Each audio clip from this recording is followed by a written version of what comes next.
Достар, баршаңызға сәлем. Бүгін сіздермен сникерс пирогын пісіреміз. Бірінші бізге ұн қажет. Ұнға холодильникте тұрған майымызды жақсылап теркадан өткіземіз.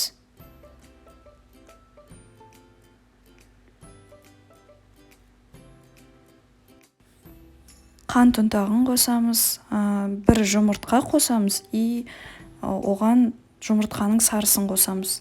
Бәрін жақсылап араластырып, қамыр елеп алуымыз керек. 2-3 қасық сметана қосуымыз керек. Жақсылап елеп, қамыр елеп алыңыздар.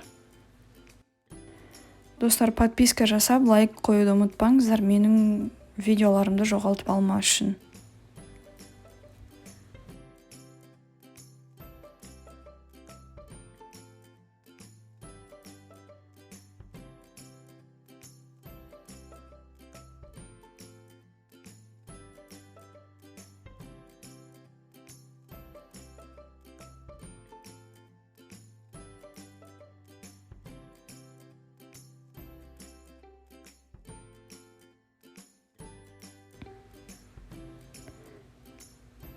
Міне қамырымыз дайын. Тоңазытқышқа 1 сағат көлемінде қойып қою керек.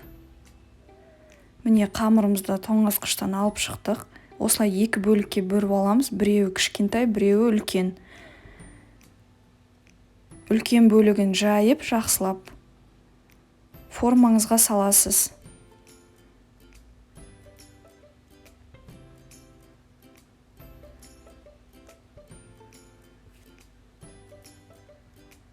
Осылай бортиктарды істеуді ұмытпаңыздар.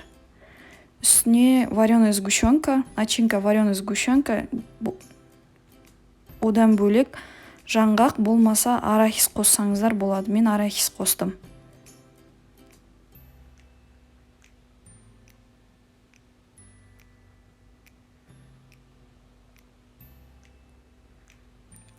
Ең бетіне қалған тестаңызды жайып алып, осылай жауып шығасыз.